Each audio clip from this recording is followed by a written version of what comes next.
You might reasonably wonder why Neil Steinberg recently wrote in the Chicago Sun-Times that he found a frightening comparison of sociopath and mass murderer John Wayne Gacy and sociopath and democracy murderer Donald Trump.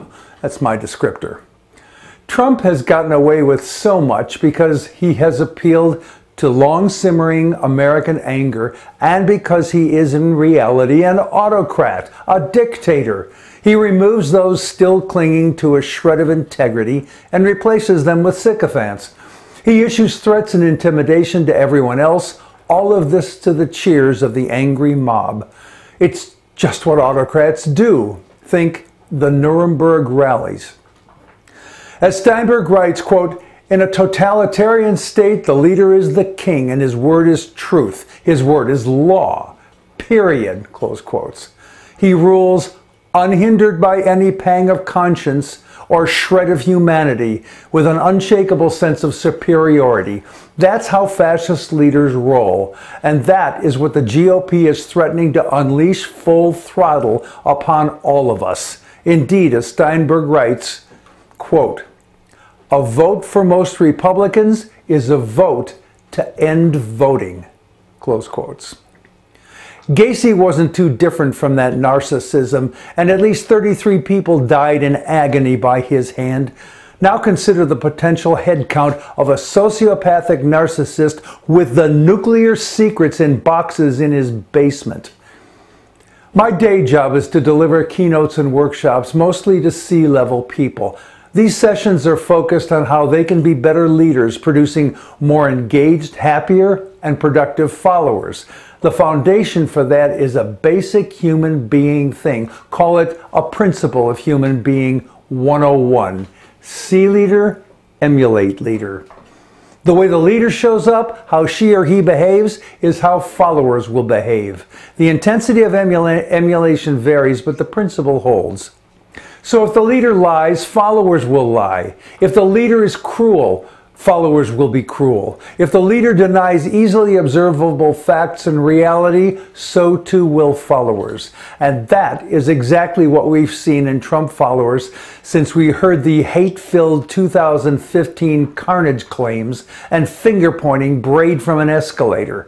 Nothing is quite as satisfying and exculpatory as blaming others for our own shortcomings and failings. So autocratic leaders do that and their followers follow. See leader, emulate leader. The leaders of the Confederacy, not a democracy but an oligarchic police state per Thom Hartmann, called on the indignation and rage of those who would have to renounce their mastery over an entire race of people if the abolitionists were to get their way. The calls to their rage by their leaders led to over 600,000 dead Americans. It was as though John Wayne Gacy had been the leader of the slave states. See leader, emulate leader. Steve Bannon announced from the start that he wants to tear it all down, and he made it clear that by all, he meant American institutions, our democracy, our values, and more. From Representative Jamie Raskin's book, Unthinkable, quote, "But Trump and his operatives, including Bannon, had worked to destroy every well-established constitutional rule, legal and ethical norm, and customary tradition that might have been an obstacle to imposing his will on everyone else," close quotes. Bannon and Trump are smart and clever with their explanations and their furious attacks, and they have led millions to want to do their will, to tear it all down. It's all cloaked in red, white, and blue, a liberty and justice for all mantle, a USA chant, and a demand for election integrity. But they are about none of that. Those who emulate them aren't about that either, although they appear to have deluded themselves sufficiently to believe that they are patriotic, even as they call for the destruction of it all. Reference January 6. The crowd of MAGA extremists hears, "Stop the steal!" There's no evidence that anything was stolen. There are no facts. only baseless claims and indignant, angry chants that amplify grievances. Yet they chant, "Stop the steal," every time they're told to do so. No thought, just Pavlovian fury. The message of this writing is simple. If we are to have a better America, we must have better leaders.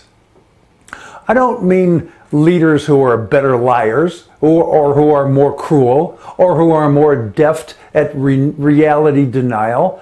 I specifically mean leaders who, rather than drawing out our most base, most selfish and cruel instincts, instead are those who call upon us to be what Lincoln prayed for in his first inaugural address, that we be led by the better angels of our nature. We are at a great and critical crossroads in our national history, and dangerously, we will be here for a while. It is a crossroads as perilous as that of April 12, 1861, when Confederate troops fired on Fort Sumter in Charleston Harbor. There are many hundreds of elected leaders and self-certain, self-promoting pundits firing on America right now, calling for violence, insurrection, even a new civil war, and invoking what Lincoln called a mobocratic spirit. And there are millions of wildly engaged followers of these would-be autocrats thumping chests and repeating lies fed to them over and over, emulating these leaders. Neil Steinberg is right. A vote for most Republicans is a vote to end voting. If we are to have a better America, we must have better leaders. Finally, a footnote. Trump, the MAGAs, the conspiracy propeller hats, the militias, these people are a threat to democracy, and you understand that threat.